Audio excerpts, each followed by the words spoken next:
भगवान राम और भगवान शिव में प्रलयंकारी युद्ध का क्या हुआ परिणाम। रामायण के उत्तरार्ध में एक वर्त ऐसा भी आता है जब विष्णु अवतार राम और स्वयं महादेव के बीच न चाहते हुए भी भयंकर युद्ध होता है। आखिर क्यों होता है यह युद्ध और क्या निकलता है इसका परिणाम?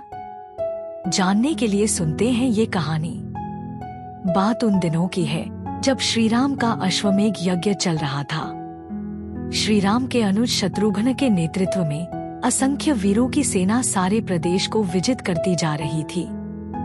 इस क्रम में कई राजाओं के द्वारा यज्ञ का घोड़ा पकड़ा गया, लेकिन अयोध्या की सेना के आगे उन्हें झुकना पड़ा। शत्रुघ्न के अलावा सेना में हनुमान, सुग्रीव और भरत पुत्र पुष्कल सहित कई महारथी उपस्थित थे, जिन्हें जीतना देवताओं के लिए भी संभव नहीं था। कई जगह भ्रमण करने के बाद यज्ञ का घोड़ा देवपुर पहुंचा, जहां राजा वीरमणि का राज्य था। राजा वीरमणि अति धर्मनिष्ठ तथा श्रीराम एवं महादेव के अनन्य भक्त थे। उनके दो पुत्र रुक्मांगद और शुभंगद वीरों में श्रेष्ठ थे। राजा वीरमणि के भाई वीर सिंह भी एक महारथी थे। राजा वीरमणि ने भगवान रुद्र की तपस्या कर उन्हें प्रसन्न किया था और महादेव ने उन्हें उनकी और उनके पूरे राज्य की रक्षा का वरदान दिया था। महादेव के द्वारा रक्षित होने के कारण कोई भी उनके राज्य पर आक्रमण करने का साहस नहीं करता था। जब अश्व उनके राज्य में पहुंचा तो राजा वीरमणि के पुत्र रुक्मांगद ने उसे बंदी बना लिया और अयोध्या के साधारण सैनिकों से कहा, यज्ञ का घोड़ा उनके पास है, इसलिए वे जाकर शत्रुघ्न से कहें कि विधिवत युद्ध कर वो अपना अश्व छुड़ा लें।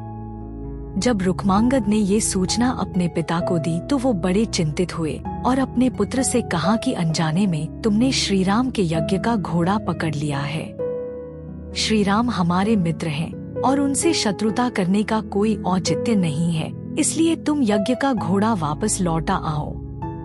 इस पर रुक्मांगद ने कहा कि हे पिताश्री, मैंने तो उन्हें युद्ध की चुनौती भी दे दी है, अतः अब उन्हें बिना युद्ध के अश्व लौटना हमारा और उनका दोनों का अपमान होगा। अब तो जो हो गया है उसे बदला नहीं जा सकता, इसलिए आप मुझे युद्ध की आज्ञा दें। पुत्र की बात सुनकर वीरमणि ने उसे सेना सुसज्जित करने की आज्ञा दे दी। राजा वीरमणि अपने भाई वीर सिंह और अपने दोनों पुत्र रुक्मांगद और शुभांगद के साथ विशाल सेना लेकर युद्ध क्षेत्र में आ गए। इधर जब शत्रुघ्न को सूचना मिली कि उनके यज्ञ का घोड़ा बंदी बना लिया गया है तो वो बहुत क्रोधित हुए एवं अपनी पूरी सेना के साथ युद्ध के लिए युद्ध क्षेत्र में आ गए। उन्होंने पूछा कि उनकी सेना से कौन अश्व को छुड़ाएगा, तो भरत पुत्र पुष्कल ने कहा कि तातश्री, आपके आशीर्वाद और श्रीराम के प्रताप से मैं आज ही इन सभी योद्धाओं को मारकर अश्व को मुक्त करता हूँ। वे दोनों इस प्रकार बात कर रहे थे कि पवन सुत हनुमान ने कहा कि राजा वीरमणि के राज्य पर आक्रमण करना स्वयं परमपिता ब्रह्मा के लिए भी कठिन है, क्योंकि ये नगरी महाकाल द्वारा रक्षित है। अतः उचित यही होगा कि पहले हमें बातचीत द्वारा राजा वीरमणि को समझाना चाहिए और अगर हम न समझा पाए तो हमें श्रीराम को सूचित करना चाहिए।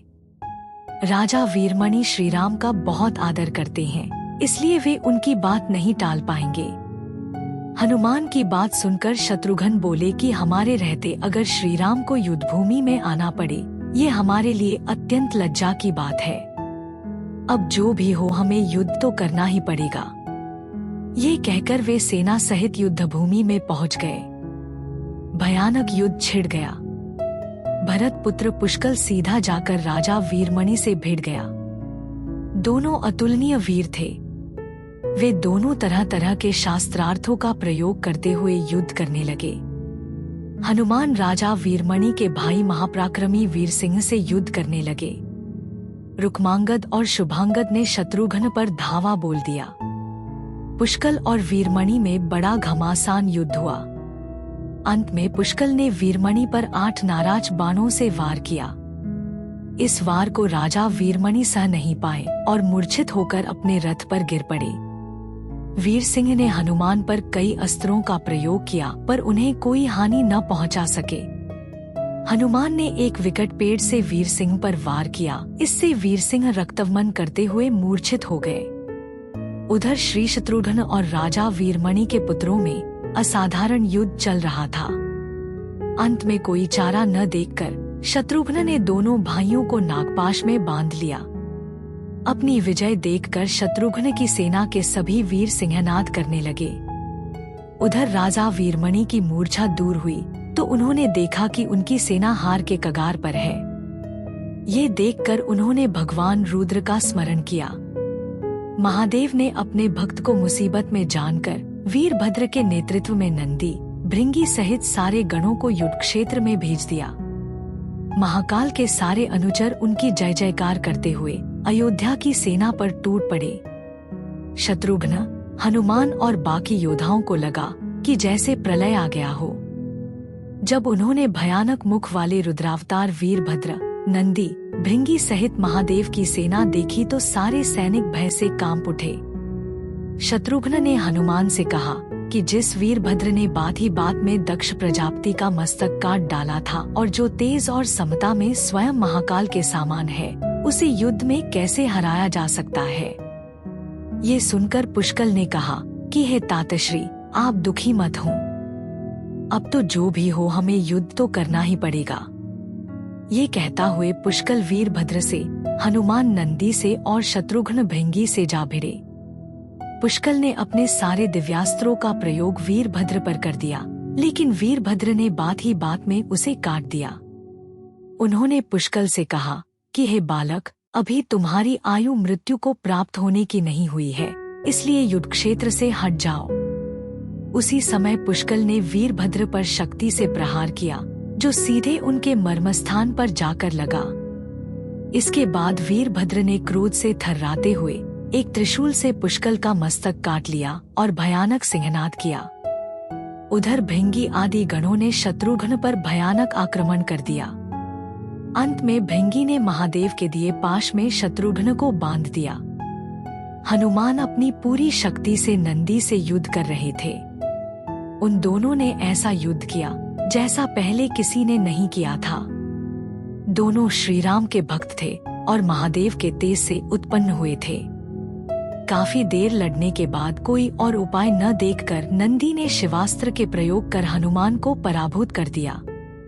अयोध्या के सेना की हार देखकर राजा वीरमणि की सेना में जबरदस्त उत्साह आ गया और वे बाकी बचे सैनिकों पर टूट पड़े।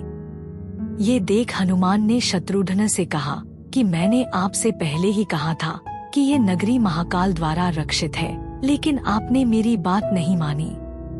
अब इस संकट से बचाव का एक ही उपाय है कि हम सब श्रीराम को याद करें। ऐसा सुनते ही सारे सैनिक शत्रुघ्न, पुष्कल एवं हनुमान सहित श्रीराम को याद करने लगे।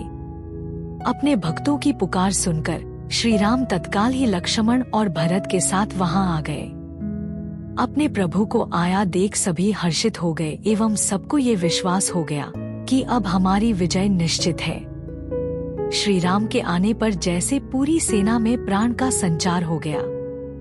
श्री राम ने सबसे पहले शत्रुघ्न को मुक्त कराया और उधर लक्ष्मण ने हनुमान को मुक्त करा दिया। जब श्री राम, लक्ष्मण और श्री भरत ने देखा कि पुष्कल मृत्यु को प्राप्त हो चुके हैं, तो उन्हें बड़ा दुख हुआ। भरत तो शोक में मूर्छित हो गए। श्री राम ने क्रोध में आकर वीरभद्र से कहा कि तुमने जिस प्रकार पुष्कल का वध किया है, उसी प्रकार अब अपने जीवन का भी अंत समझो। ऐसा कहते हुए श्री राम ने सारी सेना के साथ शिवगणों पर धावा बोल दिया। जल्द ही उन्हें ये पता चल गया कि शिवगणों पर साधारण अस्त्र बेकार है, इसलिए उन्होंने महर्षि विश्वामित्र द्वारा प्रदान किए दिव्यास्त्रों से वीरभद्र और नंदी सहित सारी सेना को विदीर्ण कर दिया। श्री राम के प्रताप से पार न पाते हुए सारे गणों ने एक स्वर में महादेव का आह्वान करना शुरू कर दिया। जब महादेव ने देखा कि उनकी सेना बड़े कष्ट में है, तो वे स्वयं युद्ध क्षेत्र में प्रकट हुए। इस अद्भुत दृश्य को देखने के लिए परमपिता ब्रह्मा सहित सारे देवता आकाश में स्थित हो गए। जब महाकाल ने युद्ध क्षेत्र में प्रवेश किया तो उनके तेज से श्रीराम की सारी सेना मूर्छित हो गई। जब श्रीराम ने देखा कि स्वयं महादेव रणक्षेत्र में आए हैं, तो उन्होंने शस्त्र का त्याग कर भगवान रुद्र को दंडवत प्रणाम किया एवं उनकी स्तुति की। उन्होंने महाकाल की स्तुति करते हुए कहा कि हे सारे ब्रह्मांड के स्वामी, आपके ही प्रताप से मैंने महापराक्रमी रावण का वध किया। आप स्वयं ज्योतिर्लिंग में रामेश्वरम में पधारे। हमारा जो भी बल है वो भी आपके आशीर्वाद के फलस्वरूप ही है। ये जो अश्वमेघ यज्ञ मैंने किया है वो भी आपकी ही इच्छा से ही हो रहा है। इसलिए हम पर कृपा करें और इस युद्ध का अंत करें। ये सुनकर भगवान रुद्र बोले कि हे राम, आप स्वयं विष्णु के दूसरे रूप है। मेरी आपसे युद्ध करने की कोई इच्छा नहीं है। फिर भी चूंकि मैंने अपने भक्त वीरमणि को उसकी रक्षा का वरदान दिया है, इसलिए मैं इस युद्ध से पीछे नहीं हट सकता। अतः संकोच छोड़कर आप युद्ध करें। श्री राम ने इसे महाकाल की आज्ञा मानकर युद्ध करना शुरू किया। दोनों में महान युद्ध छिड़ गया, जिसे देखने देवता लोग आकाश में स्थित हो गए। श्री राम ने अपने सारे दिव्यास्त्रों का प्रयोग महाकाल पर कर दिया, पर उन्हें संतुष्ट नहीं कर सके। अंत में उन्होंने पाशुपतास्त्र के संधान किया और भगवान शिव से बोले कि हे प्रभु, आपने ही मुझे ये वरदान दिया है कि आपके द्वारा प्रदत्त इस अस्त्र से त्रिलोक में कोई पराजित हुए बिना नहीं रह सकता। इसलिए हे महादेव, आपकी ही आज्ञा और इच्छा से मैं इसका प्रयोग आप पर ही करता हूँ। ये कहते हुए श्री राम ने वो महान दिव्यास्त्र भगवान शिव पर चला दिया। वो अस्त्र सीधा महादेव के हृदय स्थल में समा गया और भगवान रुद्र इससे संतुष्ट हो गए। उन्होंने प्रसन्नतापूर्वक श्री राम से कहा कि आपने युद्ध में मुझे संतुष्ट किया है, इसलिए जो इच्छा हो वार मांग ले। इस पर श्री राम ने कहा कि हे भगवान, यहाँ इस युद्ध क्षेत्र में भ्राता भरत के पुत्र पुष्कल के साथ असंख्य योद्धा वीरगति को प्राप्त हो गए हैं। उन्हें कृपया जीवन दान दीजिए। महादेव ने मुस्कुराते हुए तथास्तु कहा और पुष्कल समेत दोनों ओर के सारे योद्धाओं को जीवित कर दिया। इसके बाद उनकी आज्ञा से राजा वीरमणि ने यज्ञ का घोड़ा श्री राम को लौटा दिया और अपना राज्य रुक्मांगद को सौंपकर वे भी शत्रुघ्न के साथ आगे चल दिए।